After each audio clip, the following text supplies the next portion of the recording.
विशाल आपल्या सोबत आहेत। विशाल, आपण बघतोय सरकारी वकील बदलण्यात आलेले आहेत आणि खरंच ही मोठी घडामोड म्हणावी लागेल या सगळ्या प्रकरणातली।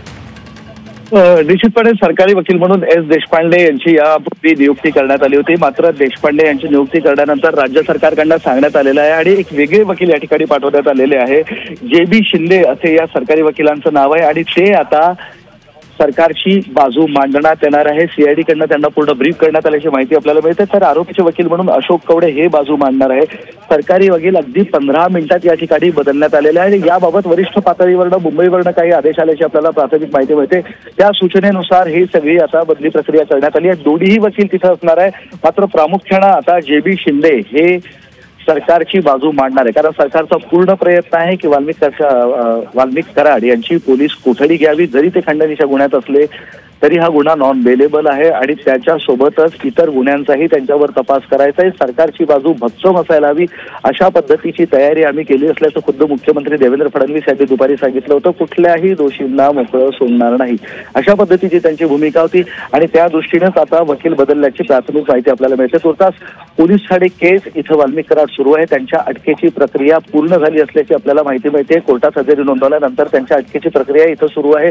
वैद्यकीय चाचणी, हजेरी, त्यानंतर अटकेची प्रक्रिया आणि इथून पुढे आता युक्तिवादाला सुरुवात होईल। कुठल्याही क्षणी वाल्मिक कराड यांना केसच्या या पोलीस ठाण्यातनं बाहेर काढण्यात येईल आणि अगदी पोलीस स्टेशनच्या समोरच असलेल्या कोर्टामध्ये नेण्यात येईल आणि तिथं आता सगळे वकील दावे प्रतिदावे होतील आणि त्यांची बाजू मांडतील। थोड्या वेळापूर्वी मी तुम्हाला जसं सांगत होतं की वाल्मिक कराड यांचं स्पष्ट म्हणणं आहे की माझा कुठल्याही गुन्ह्यामध्ये दोषी नाही आहे, तर सरकारकडं ते दोषी असल्याचे खंडणीचा गुन्हा आणि इतर काही गुन्हे यामध्ये दोषी असल्याचं पुरावे असल्याचं सरकारचं म्हणणं आहे। मात्र खुनाच्या जे आरोप त्यांच्यावर झाले आहेत त्याबाबत सरकारकडे काही पुरावे आहे का याची तुर्तास माहिती मिळू शकलेली नाहीये। मात्र त्यांचे सीडीआर तपासण्यात यावे अशा पद्धतीची मागणी केल्यानंतर तेही तपासले जातील अशी भूमिका राज्य सरकारनं मांडली होती। त्यामुळे कदाचित त्यातून काही सुगावे पुरावे पोलिसांना सापडले आहे का हे पाहणं महत्त्वाचं ठरणार आहे। मात्र या सगळ्यासाठी पोलिसांकडे काहीसा वेळ सुद्धा आहे असं आपल्याला निश्चितपणे म्हणता येईल, कारण खंडणीच्या गुन्ह्यामध्ये त्यांना किमान 5 दिवसाची पोलीस कोठडी मिळेल असं आपल्याला म्हणता येईल। तर या सगळ्या दिवसांमध्ये त्यांचा इतर कुठल्या गुन्ह्यात सहभाग आहे का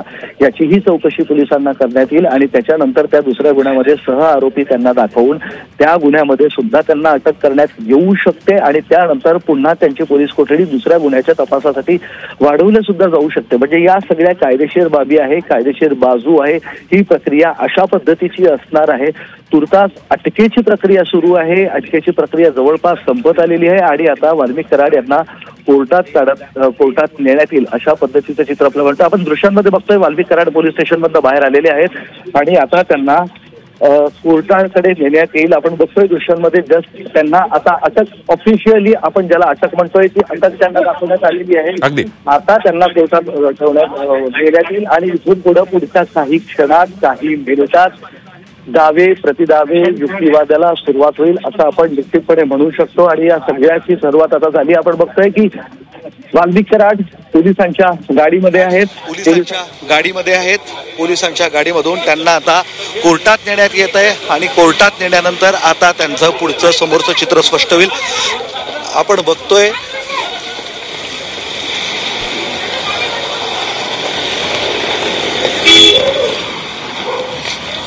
आपण हे दृश्य बघतोय। वाल्मिकला आता अटकेची प्रक्रिया पूर्ण झाल्यानंतर वाल्मिक कराड याला आता कोर्टामध्ये हजर केलं जाणार आहे। कोर्टात सुनावणी होणार आहे। ही सगळी दृश्य आपण बघतोय। न्यायालय पोलीस स्टेशनच्या समोरच हे न्यायालय आहे आणि त्या ठिकाणी पोलीस स्टेशनमधून वाल्मिक कराडला पोलिसांच्या गाडीमध्ये घालून न्यायालयामध्ये हजर केलं जाणार आहे। या ठिकाणी आता युक्तिवाद होईल।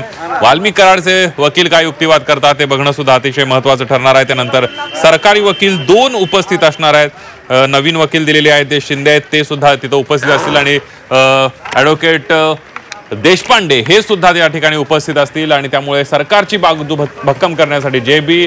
शिंदे हे नवीन सरकारी वकील या सगळ्या प्रकरणाची आता युक्तिवाद करणार आहेत सरकारच्या बाजूने आणि त्यामुळे आता थोड्याच वेळामध्ये आपण बघितलं आता काही सेकंदापूर्वी वाल्मिक कराडला न्यायालयामध्ये आता पोलीस घेऊन गेलेले आहेत। न्यायालयामध्ये हजर केलं जाणार आहे। त्यामुळे थोड्याच वेळामध्ये केस कोर्टामध्ये वाल्मिकच्या कोठडीचा फैसला होणार आहे। वाल्मिकला जेल होणार की वाल्मिकला बेल मिळणार याकडे सगळ्यांचं लक्ष आहे। एकीकडे वाल्मिकवर जो गुन्हा दाखल झालेला आहे तो खंडणीचा गुन्हा जो आहे तो नॉन बेलेबल आहे, त्यामुळे वाल्मिकच्या वकिलांकडून काय युक्तिवाद केला जातोय, सरकारी वकील काय युक्तिवाद करतात हे बघणं महत्त्वाचं ठरणार आहे। या अगोदर सुद्धा अनेक गुन्हे दाखल आहेत, त्याचबरोबर संतोष देशमुख यांच्या हत्या प्रकरणामध्ये सहआरोपी करण्यात यावा अशा प्रकारची मागणी सुद्धा विरोधकांनी याआधी केलेली आहे।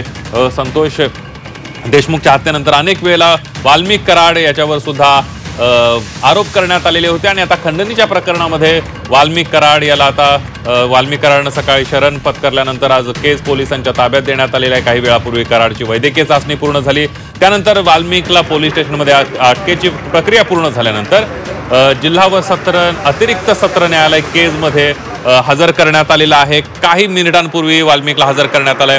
पुन्हा एकदा जाऊयात केजला, आपले प्रतिनिधी विशाल करोळे आपल्या सोबत आहेत।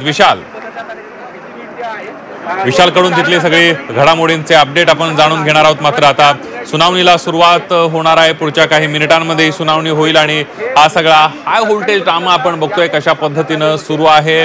वाल्मिक कराड यानं शरण पत्करल्यानंतर मोठ्या घडामोडी घडल्याचं आपल्याला पाहायला मिळालं। शरण पत्करण्याच्या अगोदर वाल्मिक कराड याने एक व्हिडिओ रिलीज केला होता, व्हिडिओ पोस्ट केला होता की या सगळ्या प्रकरणामध्ये राजकीय आकसापोटी आपल्यावर खंडणीचा गुन्हा केसमध्ये दाखल करण्यात आलेला आहे। संतोष देशमुख यांच्या हत्या प्रकरणामध्ये माझा कसलाही संबंध नाही।